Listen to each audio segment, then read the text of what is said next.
16. இவர்கள் முறுமுறுக்கிறவர்களும் முறையிடுகிறவர்களும் தங்கள் இச்சைகளின்படி நடக்கிறவர்களுமாய் இருக்கிறார்கள். இவர்களுடைய வாய் இருமாப்பை பேசும், தற்பொழிற்கான முகஸ்துதி செய்வார்கள். இந்த தண்டனை வாங்குறதுக்குன்னு சொல்றாங்களே, அவங்க எப்படி குணம் உள்ளவங்க அப்படின்னா, குறை குறை பேசிக்கிட்டே இருக்கிறவங்க. அப்புறம் மற்றவங்க பற்றி சொல்லி இப்படி இப்படி இப்படி குறை சொல்லிக்கிட்டே இருக்கிறவங்க இருப்பாங்க. அப்புறம் தன் விருப்பம், தனக்கு ஆசை என்னவோ தின்படியே நடக்கிறவங்க செய்கிறவங்களாம் இருப்பாங்க. அப்புறம் தன்னுடைய பெருமைக்காக முகம் மாறி மாற்றி மாற்றி பேசுவாங்க. 17. நீங்களோ எல்லாத்தையும் சொல்லிட்டாரு, தண்டனை யாருக்கலான்னு சொல்லி முடிச்சிட்டாரு.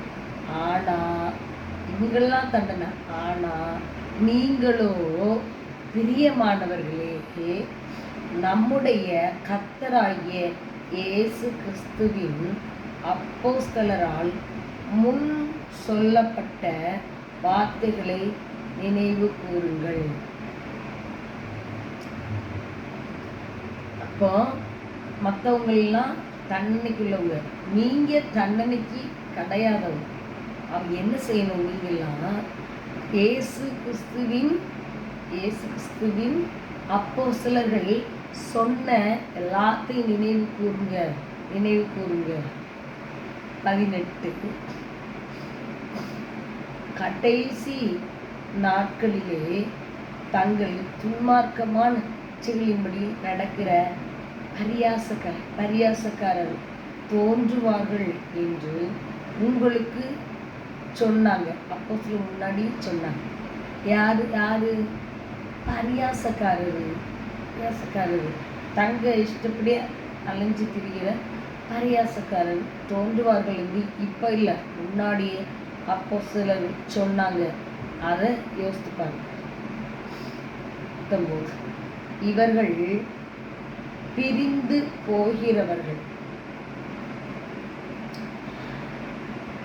போகிறவர்களும் ஜென்ம தன்னுடைய மாம்ச சுபாவத்தாரும் ஆவி இல்லாதவர்களுமாமே.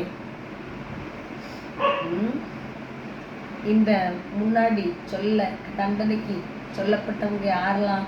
அவங்கெல்லாம் மாம்சத்தின்படி நடக்கிறவர்கள், ஆவி இல்லாதவர்கள்.